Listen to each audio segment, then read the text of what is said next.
Hola amigas, hola amigos, gracias por estar en sintonía de nuestra plataforma La Mesa Redonda. Les saluda Sergio. Vamos a conversar con una invitada de lujo. Se trata de la abogada Eileen Cruz, que pertenece o es integrante de la organización Acción Penal. Acción Penal ha venido defendiendo vigorosamente los derechos de los presos políticos y desde el punto de vista jurídico, pues ha hecho lo que ha podido en medio de las normas que impone arbitrariamente la dictadura.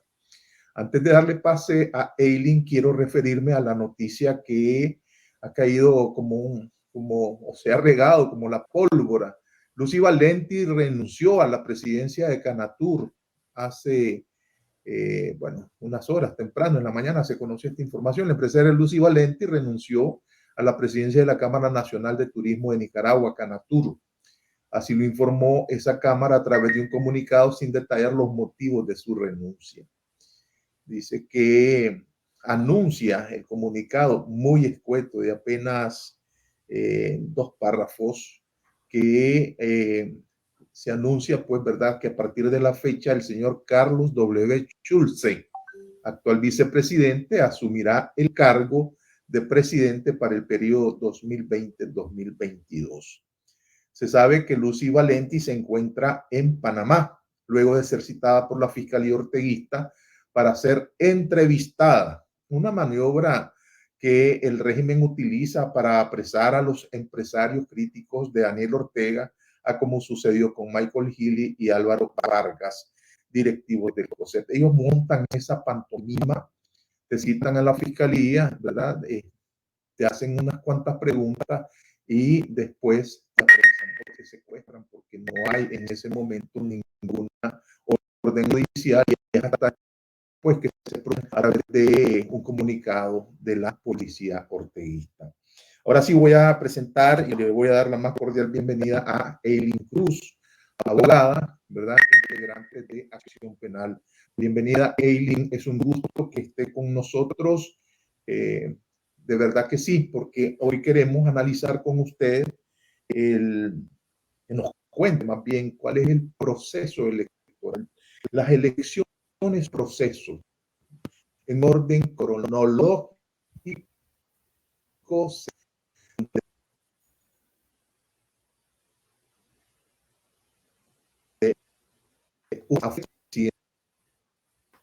para ¿verdad?, el proceso electoral. Vamos a la luz de las normativas y de la jurisprudencia que ya se ha venido teniendo en la ley electoral y cómo esta, ¿verdad?, se subordina a la constitución política, es más, la ley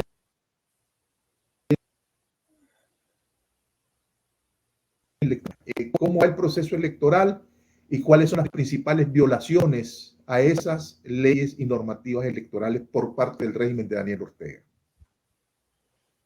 Muchas gracias, don Sergio. Muy buenas tardes y gracias por la invitación el día de hoy para abordar pues sobre toda la situación de la normativa legal acerca del proceso electoral en el que estamos actualmente en Nicaragua. Él decía, ¿verdad?, que existen normas que rigen el proceso electoral en Nicaragua. ¿Cuáles han sido las violaciones evidentes de esas normativas a lo largo de este proceso electoral que el orteguismo ha venido realizando? Déjenme preguntar, por ejemplo, estas leyes se subordinan a los acuerdos políticos. Los actores políticos, a partir de los incidentes o de la sublevación, ¿verdad?, que hubo en 2018, el panorama político en Nicaragua cambió, emergieron nuevos líderes políticos y se buscaba un acuerdo, ¿verdad?, para reformar la ley electoral y que le diera visos de una legalidad absoluta a ese proceso. El régimen respondió cerrándose, ¿verdad?, por sus caprichos, ¿verdad? Por sus pistolas, dijo, bueno, hizo una reforma, pero más dura, excluyendo a los opositores, nombrando magistrados totalmente afines al régimen, de tal manera que se perdió esa oportunidad y Ortega está montándose en ese circo electoral, contraviniendo pues, los principios y las normas. Quiero que analicemos esas violaciones específicamente. Sí, efectivamente, pues como en todo Estado democrático de derecho existe un conjunto de leyes que son la normativa que regulan diferentes ámbitos. En este caso específico, lo que es los procesos electorales, al igual que en el resto de países de la región y a nivel mundial, pues donde existen procesos electorales normales, existe una normativa. En el caso de Nicaragua, siempre ha existido la normativa, en primer lugar, el sometimiento que todos los ciudadanos y todos los funcionarios y las autoridades deben a la constitución política. A la constitución política y a las leyes. En este caso, para regular lo que es el proceso electoral, es a través de la ley 331, que es la que se han regulado los procesos electorales anteriores, y que es una ley de rango constitucional. Sin embargo, a la pregunta que usted me señalaba de que si hubieron reformas, sí hubieron reformas que fueron realizadas en mayo de este año. Por allá en los días del 14 de mayo fue más o menos publicado en la Gaceta una reforma a través de la ley 1070, reformada a la ley 331, que inclusive es una ley de rango constitucional y fue reformada por una ley de carácter secundario. Esta, dentro de un proceso electoral, y como en todo Estado democrático de derecho, en primer lugar, ¿qué es lo que esperan los ciudadanos? ¿Qué es lo que esperamos los ciudadanos? Los ciudadanos esperamos poder ejercer el derecho a elegir, el derecho al sufragio, a elegir de forma libre, voluntaria, a través de un voto secreto, a través de unas elecciones transparentes, al candidato de nuestra preferencia de los diferentes partidos políticos que estén en una contienda electoral. Es decir, que todos los que somos ciudadanos comunes votantes podamos elegir entre esos candidatos que están presentando un plan de gobierno.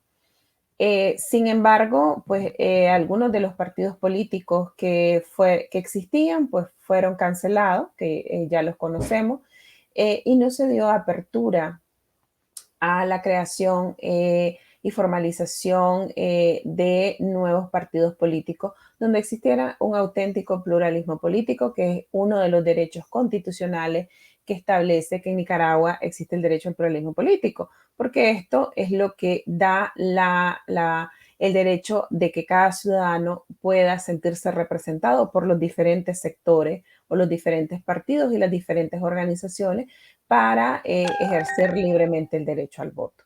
Entonces, ese es uno de los aspectos.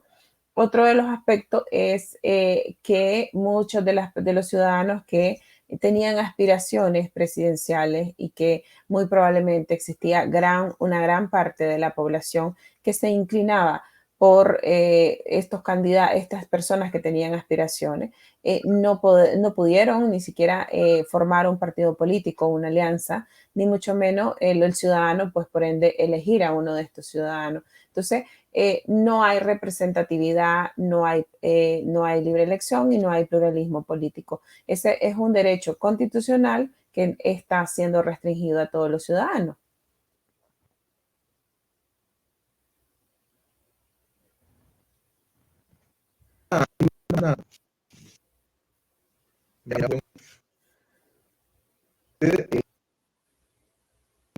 Que si la ley tenga con sus reformas y adiciones a la ley electoral aprobada el 5 de mayo del 2021 en la Gaceta número 81. Es una ley espuria, es totalmente ambigua y totalmente, por lo tanto, discrecional. Voy a citar el ejemplo de la ley que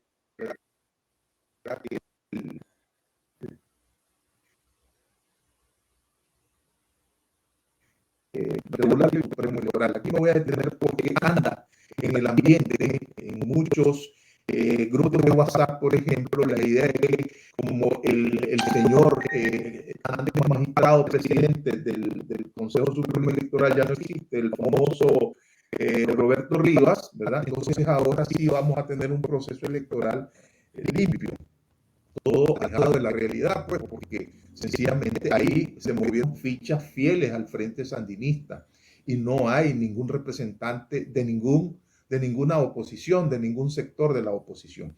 Empecemos por la criminalización. Quitaron personerías jurídicas a 3 instituciones políticas.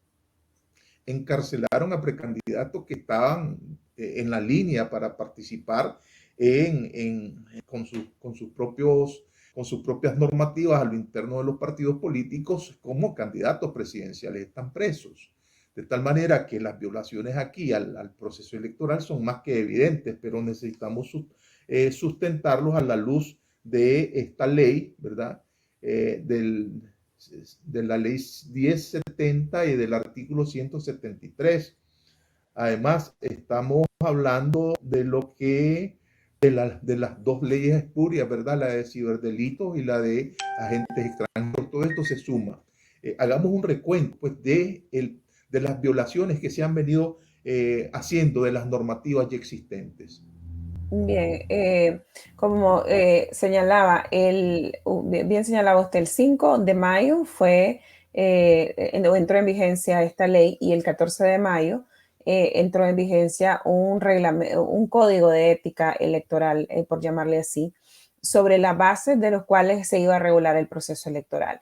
Y una de las situaciones que se planteaban en esta reforma a la ley 331 a través de la ley 1070 era de que no podían aspirar a ser candidatos presidenciales quienes ejercieran algún tipo de menoscabo a la integridad de la patria, que es por la situación que están siendo procesados, pues la mayoría o casi todos los que tenían aspiraciones presidenciales. O sea, a través de esta ley secundaria que se reformó la ley electoral, se incluyó esta normativa de que prácticamente era una especie de inhibición para los ciudadanos que tenían aspiraciones presidenciales y que tenían evidentemente pues una tendencia a tener una alta población votante dentro de este periodo electoral, que tampoco se permitió el hecho de que pudieran crear una asociación o un partido político o una alianza. Entonces, esa es una de las arbitrariedades que está señalada en esta ley, que muchos de ellos y esta misma ley, esta misma ley 1070 nos remite a lo que establece la ley 1055, que está siendo aplicada a la mayoría de las personas que son presas políticas actualmente del periodo electoral. Otra. Uh-huh. Bueno, la pregunta que le hago y es de cara a la educación entre más.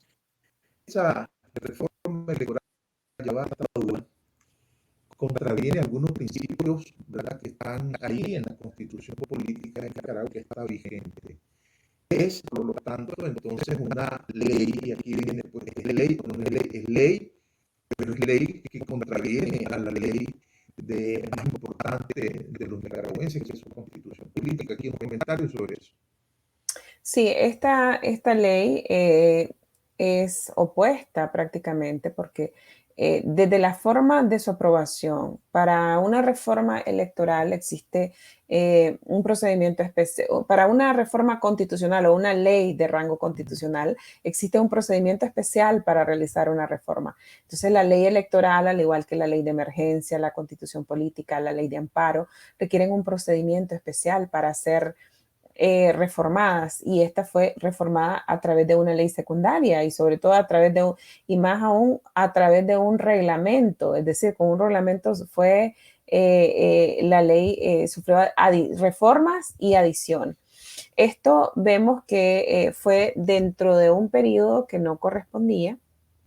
Y sin embargo, a través de esto se establecieron esas situaciones, prácticamente esas inhibiciones para las personas que tenían aspiraciones presidenciales, y esto, pues, quienes son más perjudicados son los ciudadanos, todos los ciudadanos votantes que no tienen o no están ejerciendo el libre derecho al voto, no lo van a ejercer, y porque no existe representatividad. Lo que existe son otros micropartidos que son un tanto desconocidos y que no tenían la visión, por llamarle así, o no eran visibilizados por los diferentes sectores sociales como quizás lo tenían los otros ciudadanos que tenían aspiraciones presidenciales y que hoy en día son presos políticos. Entonces, estas leyes que en su momento recorrieron de inconstitucionalidad diferentes sectores sociales, pero por la misma situación, la falta de institucionalidad, pues no se puede hacer nada en relación a que pueda existir una instancia correspondiente donde se pueda declarar la inconstitucionalidad de estas leyes.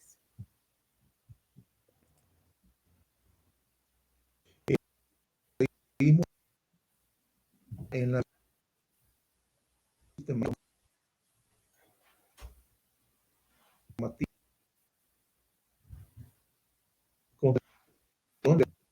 evidentemente hemos visto cómo la dictadura en medio de la pandemia ha adornado las instalaciones médicas y los centros de salud o los centros de vacunación con propaganda totalmente alusiva pues al régimen.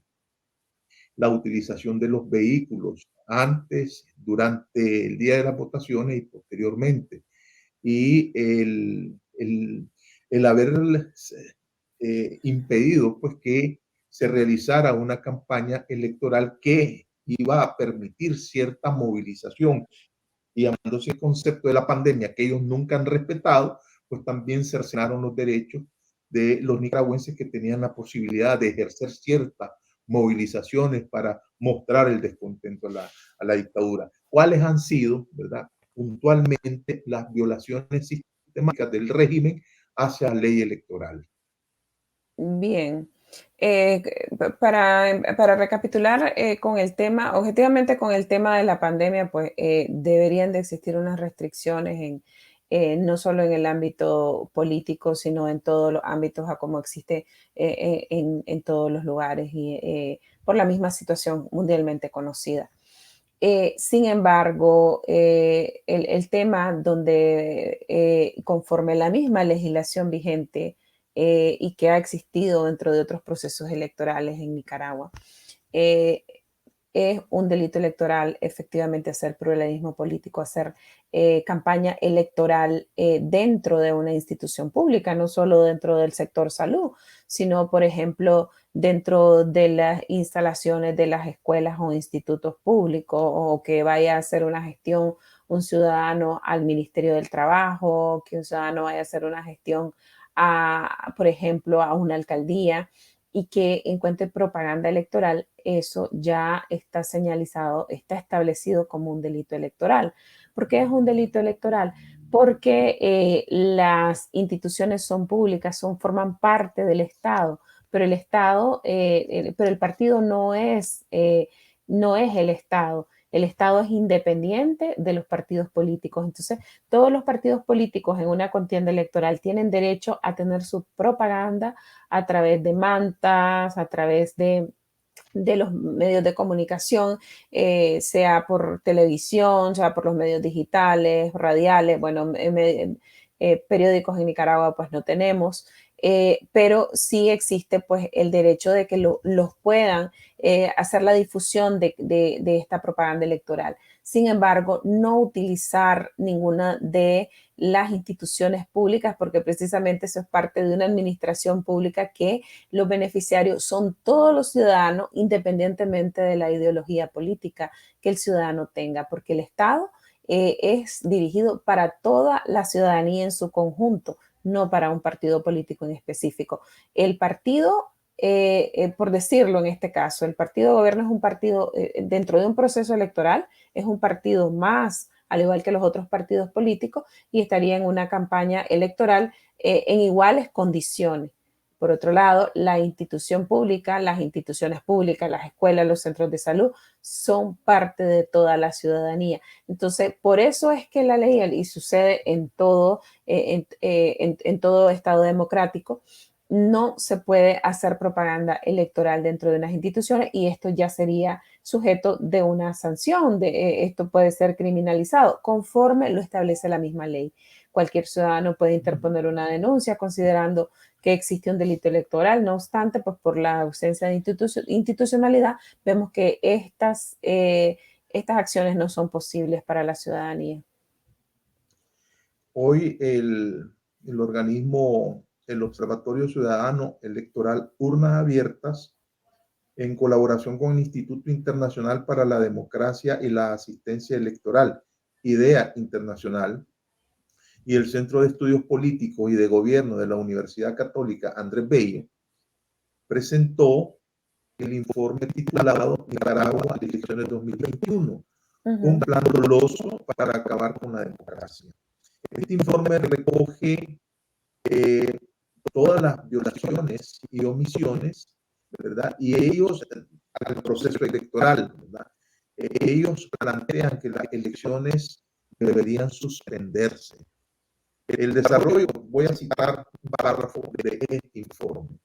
El desarrollo ilegal y fraudulento del proceso en su conjunto impide toda posibilidad de que los comicios del 7 de noviembre próximo puedan conducir a un resultado que refleje la libre expresión de la voluntad popular, como exigen los estándares democráticos, convenios nacionales y libertades suscritos por el Estado de Nicaragua. En consecuencia, las elecciones deben considerarse viciadas de origen y por tanto ilegítimas, señala el documento.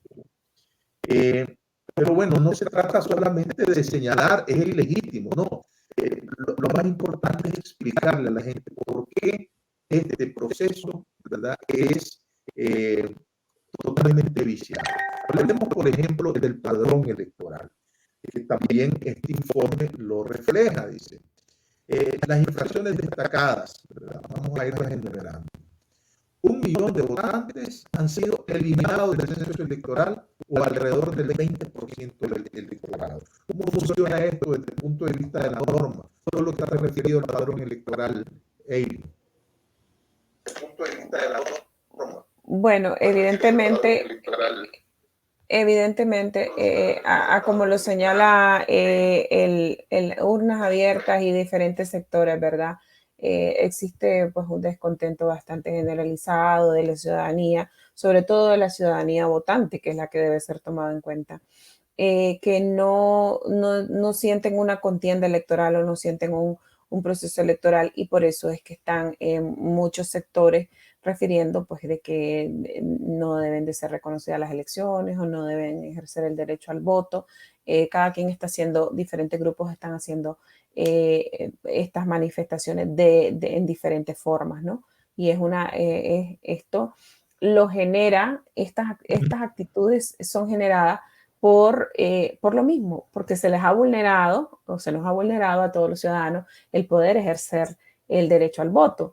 O sea, si todos nosotros los ciudadanos comunes estuviéramos en una contienda electoral donde existiera la representatividad de los diferentes sectores sociales y hubieran diferentes candidaturas, pues fuera un proceso penal que todos estuviéramos esperando con ansia y que estuviéramos manifestando de que el 7 de noviembre iríamos a votar en unas elecciones libres, transparentes y debidamente conservadores electorales, donde le fueran a dar una validez adecuada y que los ciudadanos pues pudiésemos respetar cuál es la decisión de la mayoría y que se fuese a elegir una asamblea nacional o se fuese a dirigir, en este caso, unos diputados al Parlacén con la representatividad de los diferentes sectores sociales.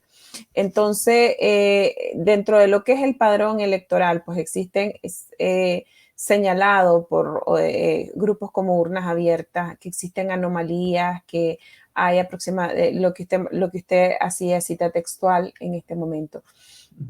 Una de las situaciones por las cuales no se puede corroborar a ciencia cierta qué es lo que está ocurriendo. Sí, porque hubo un proceso de verificación en el mes de julio. Muchos ciudadanos no comparecieron, unos porque tienen desconfianza, unos porque no se sienten representados, unos no comparecieron porque no sienten simpatía ya con estos procesos electorales. Entonces, todo ese grupo de ciudadanos, esa población de ciudadanos, desconoce cuál es su situación, si realmente se encuentra o no en el padrón electoral. O sea, no sabemos si estamos o no. Ese es uno de los factores. Otro de los factores es que el Consejo Supremo Electoral es el cuarto poder del Estado que existe en Nicaragua. Es uno de los pocos países que tiene 4 poderes del Estado y que el poder electoral tiene es uno más, al igual que el poder ejecutivo.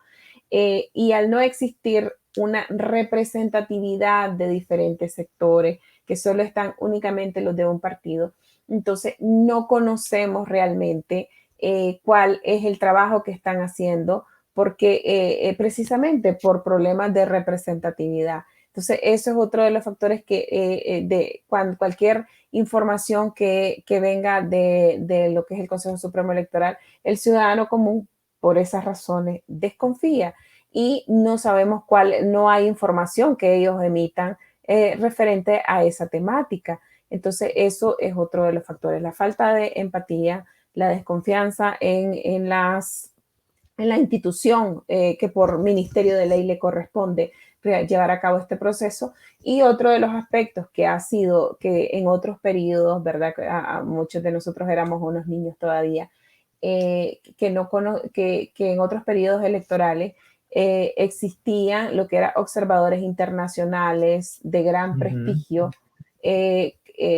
Yo recuerdo, por ejemplo, el Centro Carter era uno de los observadores electorales de gran prestigio que venía y que realizaba observaciones. Y la presencia de estas diferentes personalidades le daba cierta validez y verificación. Ellos tenían la facilidad de estar constatando en diferentes juntas receptoras de voto desde los procesos de verificación la participación de los ciudadanos y era una observación descentralizada, es decir, no solo era en la ciudad de Managua, sino que los podíamos ver en cualquier municipio lejano del país. Entonces, esto al ciudadano le generaba confianza, esto al campesino le generaba confianza, a los ciudadanos de cualquier cabecera departamental le generaba confianza de que en su junta receptora de voto anduviera o existiera la presencia de estos organismos internacionales y esto tampoco lo podemos ver hoy en día. Entonces, decir, por ejemplo, que 1 millón no está en el padrón electoral es muy probable y que efectivamente esté ocurriendo. Más podrían ser quizás a lo mejor más personas y no lo sabemos, o sea, no lo conocemos con exactitud, precisamente porque tenemos esta desinformación. O sea, ocurren muchas cosas y nosotros las desconocemos. Yo tengo entendido que existe un reglamento de ética electoral. Este de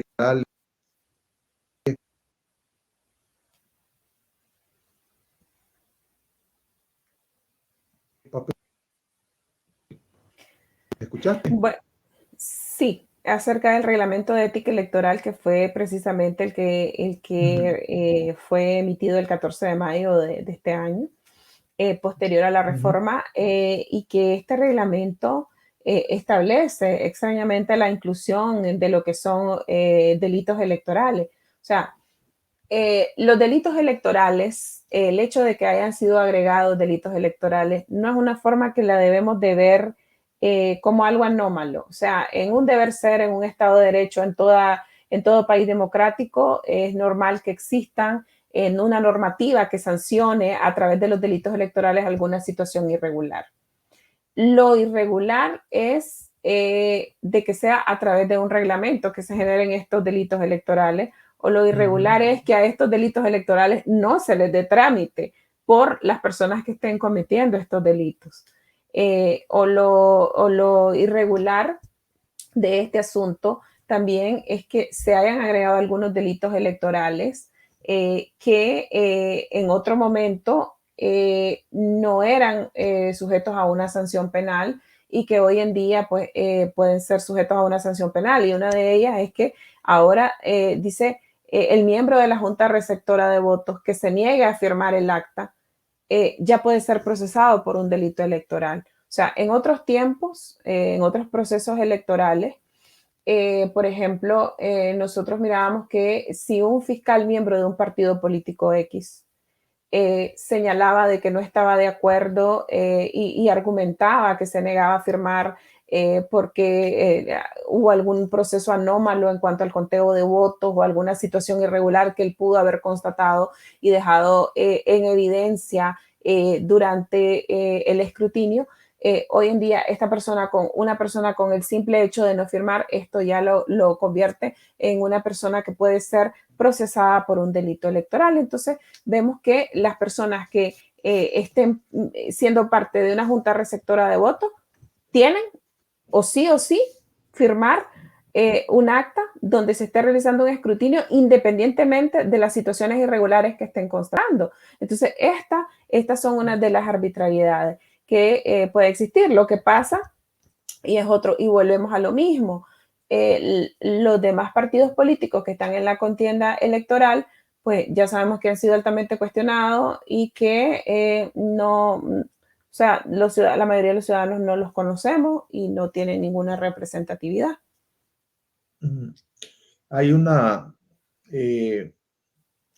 hay un hecho inequívoco, pues, ¿verdad?, de que en efecto cada uno de los procesos desde el padrón electoral, bueno, partiendo de la reforma a la ley,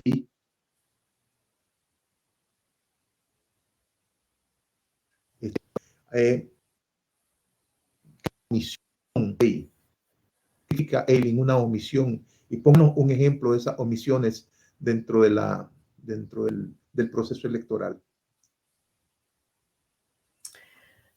Bueno, existen acciones y existen omisiones. Lo que alcancé a escucharle, don Sergio, de una de las omisiones pues, que se está realizando es que no existe investigación, por ejemplo, de los delitos electorales que pueden estar ocurriendo. Esa es una de ellas. Y el fiscal electoral, en este caso, ¿qué hace entonces? Hay un fiscal electoral. Bien, la misma ley, la ley 1070 establece que 6 meses antes del periodo electoral, es decir, desde mayo, se debió haber nombrado un fiscal electoral especial a cargo del Ministerio Público, quien es el que va a realizar todas las investigaciones acerca de los delitos electorales.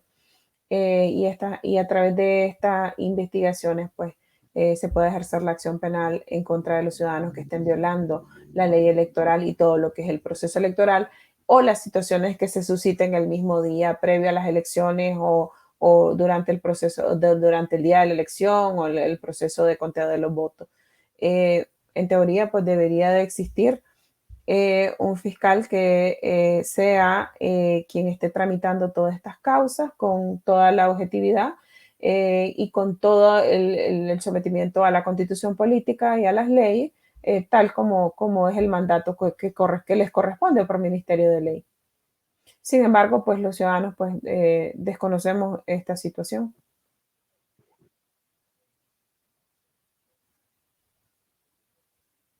Acá por el informe de, ¿cómo se llama? A ver, el informe que estábamos hablando de urnas abiertas. Hay un conclusivo y al final hay unas recomendaciones. Dicen, ya les hablé del millón de votantes que han sido eliminados, pues, ¿verdad?, del censo electoral, un 20% del electorado. Segundo, se abolieron 3 partidos políticos de oposición y se detuvo arbitrariamente a 7 candidatos presidenciales. Eso es un hecho. El régimen, el tercer punto, el régimen orteguista ha impuesto restricciones a aspirantes a candidatos, a periodistas, los ha mandado al exilio, a líderes sociales, mediante intimidación, amenazas, agresiones, campañas de difamación, persecución judicial, detenciones arbitrarias, entre muchas otras. En primer lugar, exhortar, dice Urnas Abiertas, en conjunto con las otras organizaciones que acompañan el informe, exhortar al gobierno de Nicaragua desde las instancias nacionales e internacionales para la suspensión y reprogramación de las elecciones para que las sean convocadas y organizadas conforme a derecho. Segundo, que cese inmediatamente la represión, que se ejerza la libertad de prensa, que se dé libertad plena para los presos políticos y garantías procesales para que se garantice la justicia y reparación para víctimas de violencia humanos, crímenes de lesa humanidad. cese la persecución contra periodistas y medios de comunicación y de información pública y de participación ciudadana, de acuerdo a lo estipulado en la ley. Tercero, la implementación efectiva de las reformas necesarias en el marco normativo electoral, incluidas las facultades electorales. Cuarto, es fundamental que los gobiernos los internacionales y los demás actores internacionales hagan uso de sus buenos oficios para echar la falta de origen de los poderes ejecutivo y legislativo nicaragüense, que serán electos en el proceso del próximo de noviembre. No con giro a una garantía humana, la integridad electoral a través de la reprogramación de nuevas elecciones, se hace un llamado a la comunidad internacional a desconocer el resultado de estas elecciones. Yo creo que esa va a ser que están encontrando el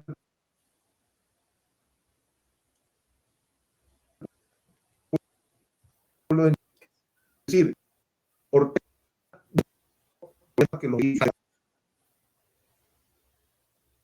la reforma de acuerdo a derechos, a la norma constitucional vigente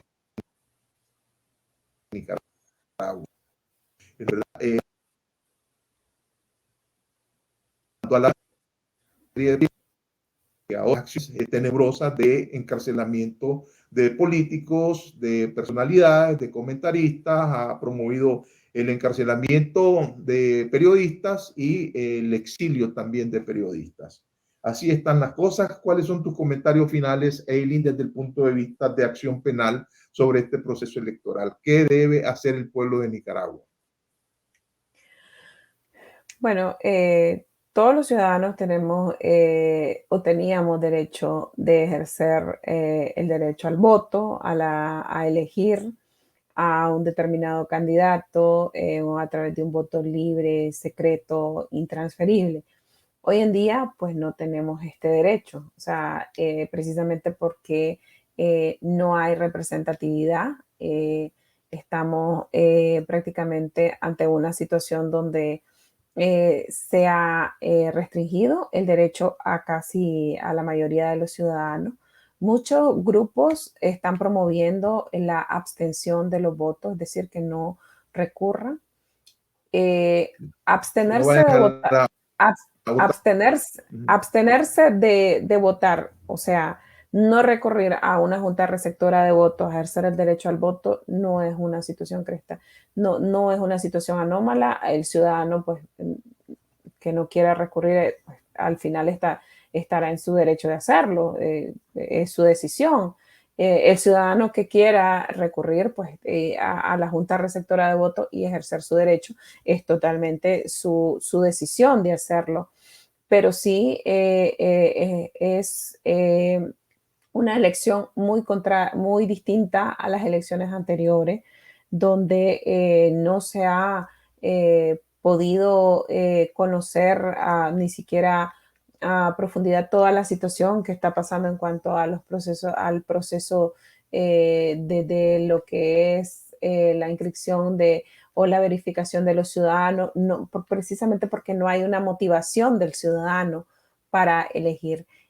Como acción penal, pues nosotros podemos visibilizar los delitos electorales que actualmente están ocurriendo, son visibles, son notorios en las diferentes instituciones, o que un superior jerárquico dentro de una institución pública induzca a un subordinado a votar en determinado sentido. Esto ya es una situación que constituye un delito electoral. Esta es una situación lamentable que está ocurriendo y que únicamente, pues, se puede visibilizar por la falta de institucionalidad.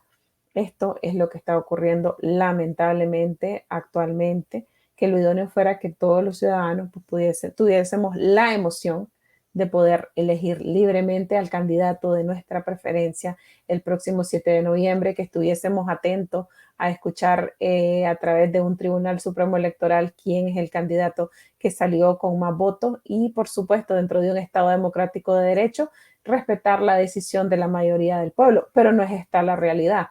Vemos que la realidad es otra. y que lo único que sí visibilizar pues todas esas situaciones irregulares que están ocurriendo y cómo lo están instando los diferentes grupos como Urnas Abiertas, que es el que usted ha citado, y otros grupos pues que están llamando pues de alguna u otra manera a realizar diferentes formas de manifestación, de protesta, que si no hubiesen existido todas estas arbitrariedades, esas manifestaciones de protesta no existieran porque todos estuviéramos haciendo uso de nuestro derecho al voto. Muchas gracias, Eileen. Muchas gracias por las explicaciones que nos has dado sobre cómo ha sido vulnerado el derecho de los y las nicaragüenses en este proceso electoral. Muy bien planteaste el ideal para que en elecciones, pero ese ha sido inculcado, asignado por el Frente Sandinista, es un régimen totalmente dictatorial, autoritario. Y además que ese ha sido uno de los principales problemas que ha aquejado a lo largo de la historia a los nicaragüenses. No hemos podido tener, ¿verdad?, unas justas electorales que realmente representen el sentimiento y la voluntad popular. Gracias, integrante de Acción Penal, Eileen Cruz Rojas. Muchas gracias por haber estado con nosotros. También nuestro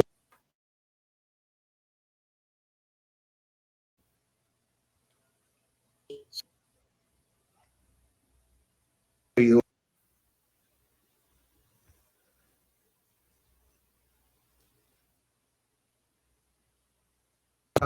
Sin embargo, no es así. Pues vamos a checar esto. Muchas gracias también a los amigos que nos dejan sus comentarios en YouTube. Siempre los leemos y estamos atentos a toda recomendación. Muchas gracias, Eileen. Muchas gracias a ustedes por haber estado en un programa de la Mesa Redonda. Los espero mañana siempre a las 12 del mediodía.